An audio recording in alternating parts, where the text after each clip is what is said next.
Hi అండి. Cabbage egg curry ఎలా చేయాలో ఫ్రై చేసుకోవాలి. చాలా బాగుంటుంది. క్యాబేజీ సన్నం కట్ చేసి కడిగి స్టవ్ పైన కడాయి పెట్టుకొని ఆయిల్ వేసుకోవాలి. ఆయిల్ హీట్ అయిన తర్వాత క్యాబేజీ కడిగి వేసేసుకోవాలి.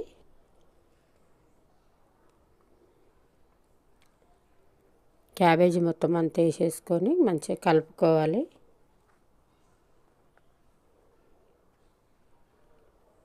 ఒక 2 నిమిషాలు మూత పెట్టి పెట్టేసేయాలి. అలాగే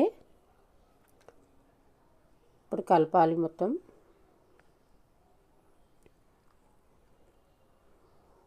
నూనెలో ఉడకనివ్వాలి మంచిగా క్యాబేజీ మొత్తం.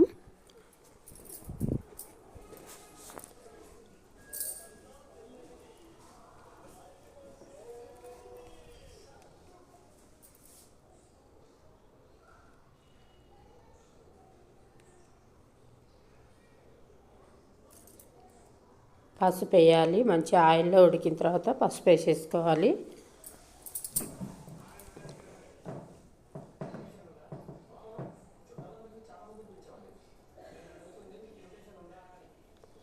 ఇప్పుడు కారం, తగినంత కారం వేసుకోవాలి రుచికి సరిపడా.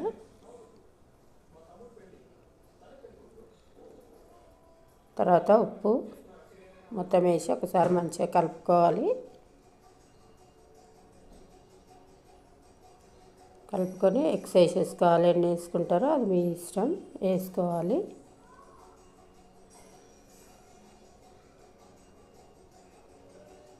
క్యాబేజీకి సరిపడా వేసుకోవాలి ఎగ్స్.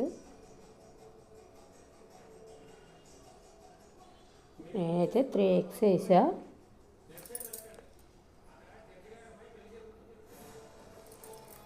స్లిమ్లో పెట్టి మూత పెట్టి ఉడకనియాలి. తర్వాత తీసి కొంచెం మెల్లిగా కలుపుకోవాలి. క్యాబేజీ ఎగ్ ఫ్రై చాలా బాగుంటుంది. పప్పు చారుకి, రసంకి, టమాటా చారుకి చాలా సూపర్ బాగుంటుంది. ఒకసారి ట్రై చేయండి, చూడండి, చాలా బాగుంటుంది.